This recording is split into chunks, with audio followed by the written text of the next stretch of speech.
দারুণ জায়গা। পাহাড়ের উপরে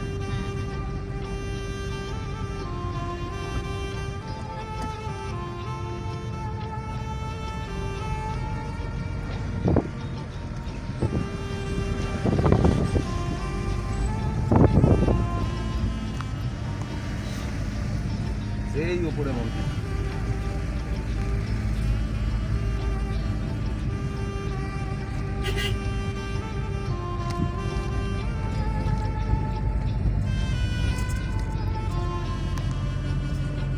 মন্দিরের তরুণদ্বারটাও খুব সুন্দর। হ্যাঁ, আমরা চেষ্টা করবো একটু দাঁড়াতে। না না, এখানে নামানো যাবে না। দাঁড়ানো যাবে না, না, ওই তো ফলের দোকানগুলো আছে। চলো ওইখানটা নামাই। ওই তো গাড়ি দাঁড়িয়েছে।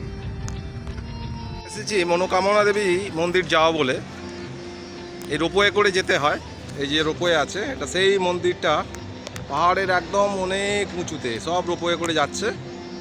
এখানে রোপওয়ে করে গিয়ে মন্দিরে উঠতে হয়। আর এটা হচ্ছে টিকিট কাউন্টার, কার পার্কিং। আমরা এখানে পার্কিং করেছি, করে এই রোপওয়ে করে মনোকামনা দেবীর মন্দিরে যেতে হয়। দারুণ জায়গা এটা, তাই না? খুবই সুন্দর জায়গা, তাই না? এটা কার পার্কিং। আর ওই ওপরটায় ওই যে রোপওয়েগুলো আসছে, ওই রোপওয়ে করে মনোকামনা দেবীর মন্দিরে যেতে হবে। অনেক উঁচুতে, প্রচুর লোক যায় সেই পাহাড়ের ওপরে। হ্যাঁ হ্যাঁ, পাহাড়ের ইন্ডিয়ান মানিতে। ঠিক আছে।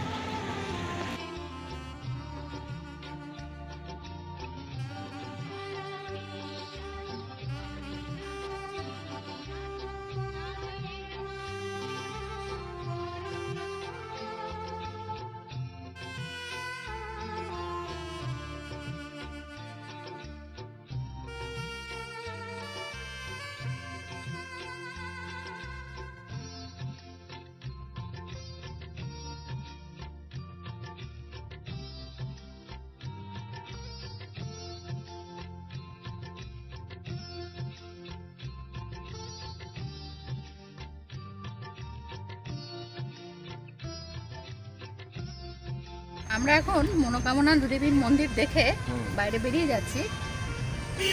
এই যে মনোকামনা দেবীর মন্দিরের এক্সিস্ট।